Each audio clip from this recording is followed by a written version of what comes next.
We've got an update on the Kawhi Leonard Clippers aspiration scandal, and it's a doozy. The plot, it is thickening. I'm Trevor Lane checking in from vacation. This is the Basketball Bulletin. Make sure you subscribe right here to the channel and turn on those notifications as well. All right, so let's get into this. Mike Vorkunov of The Athletic did some digging and found out some pretty important new information about the Kawhi Leonard situation. And some of it, honestly, is very positive for the Clippers.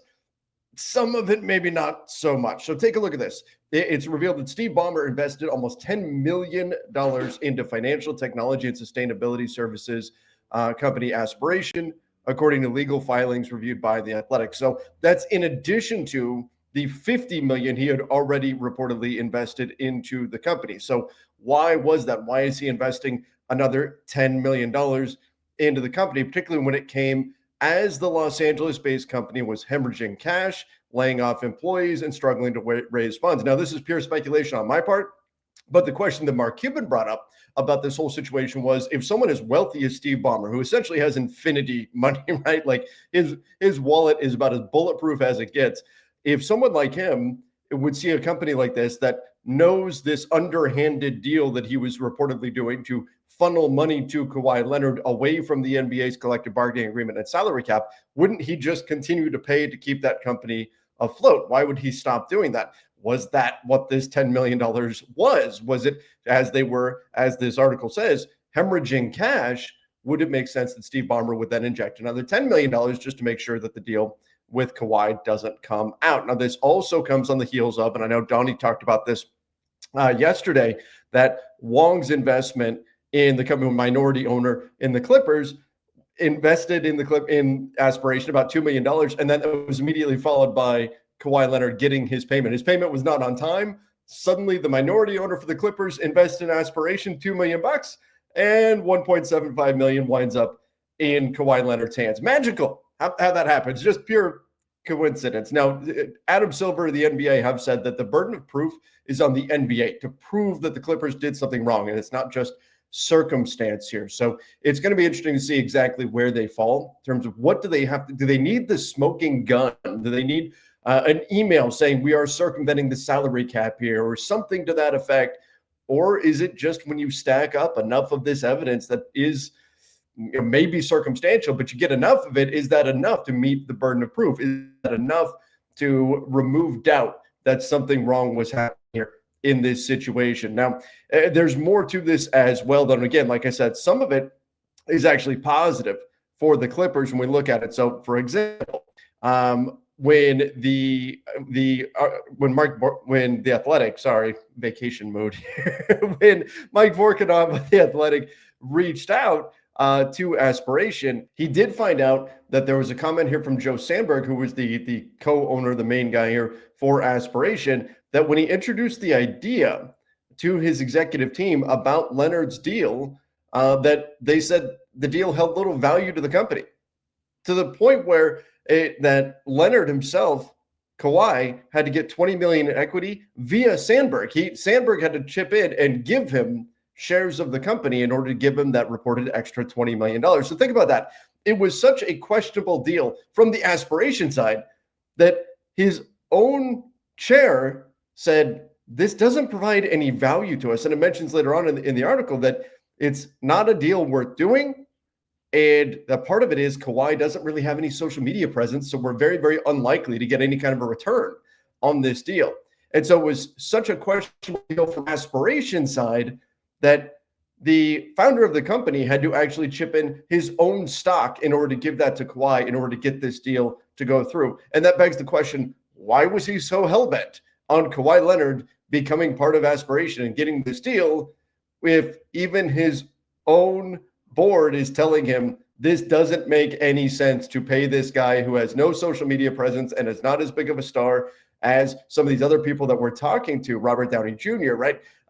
People like that are getting like $2 million. Why are we giving Kawhi Leonard all of this money? He doesn't necessarily have to do anything. And Kawhi has no social media presence. He doesn't have the reach that any of these other people do. This makes no sense to do this, to the point where Sandberg had actually paid with his own finances being chipped in here. That, another thing, very, very fishy. All right, let me get to the part that's good for the Clippers, though, right after this. Sleeper is the #1 fantasy sports app. It pays to know sports. Pick more or less on top players. Your first pick is on us, so start winning now. Play in Texas, Georgia, Minnesota, and 27 more states. Pick anytime across all sports, pregame or live. Over 10 million players are already on Sleeper. Make your picks count. Score up to 1,000 times your cash. Join today. Get up to $100 credit using code Bulletin. Call your shot on Sleeper. Download now.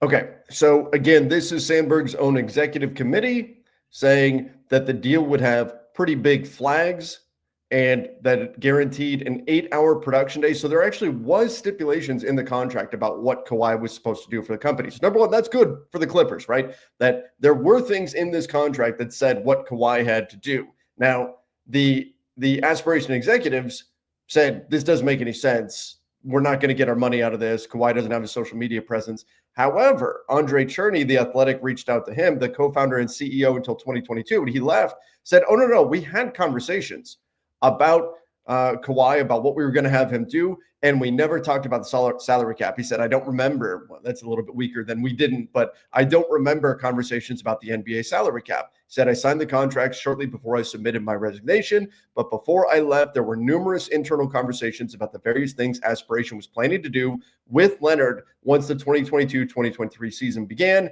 including emails from the marketing team about their plans in just the week before my last day. I can't speak to what was done or not done after I left or why. So there were plans when Kawhi Leonard initially signed on to have him do stuff for Aspiration.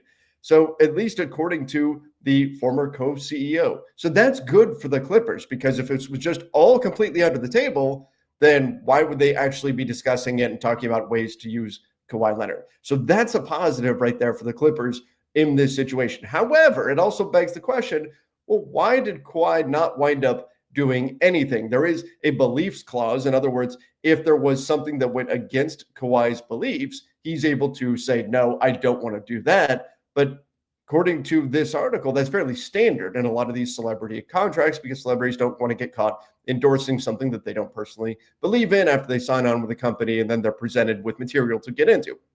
Understandable. But if that's the case, there's also going to be protections in there to keep you from winding up in a situation like this, where the person that is marketing you or supposed to be marketing you just does nothing and says everything is against my beliefs. So then that begs the question of, well, if Kawhi really was doing nothing and they had intended him to do things, and there's things in the contract saying he needs to do this, this, and this, then why was the contract not voided? Why would you not go down that path when you're paying him way more than any of your celebrity endorsers? We're talking about 10, 20 times more money, depending on where you believe Kawhi is actually money coming in, whether it was that extra 20 million in stock, the initial 28 million, all of that you add up, we're talking about 10 or 20 times more than any of these other celebrities that are way bigger than Kawhi Leonard. And you didn't pursue voiding the contract with him? You didn't try to do that when he did nothing for you? Again, there's a lot of fishy stuff here. Good for the Clippers that it does appear they had stuff in the contract about him doing specific things for the company. It does appear they had conversations based on this report. They had conversations about having him do things, but then why did it never happen? And then why the fishy stuff with the Clippers minority owner putting in $2 million right when Kawhi was due his next payment, and then $1.75 million winds up in Kawhi's bank when the company's laying off people. They can't pay anybody. Suddenly there's a new investment of capital. And for a company that is laying off people, why would a minority owner of the Clippers then say, oh, this company is really struggling, I want to invest in that? What investor does that? Again, there is a lot that still needs to be explained with this situation. But like I said, this latest report, so good, but a lot of questions still for the Clippers and Kawhi Leonard to explain, and the NBA's investigation will continue. Everybody, let me know your thoughts in the comments down below. Where are we at? Have we met the burden of proof? Do you believe that something improper happened here with the Clippers, with Aspiration, with Kawhi Leonard? And if so, what should the punishment be? Or do you think that the burden of proof has not been met in this ongoing situation? Again, don't forget to subscribe right here to the channel. Till next time, everybody. See ya and stay safe.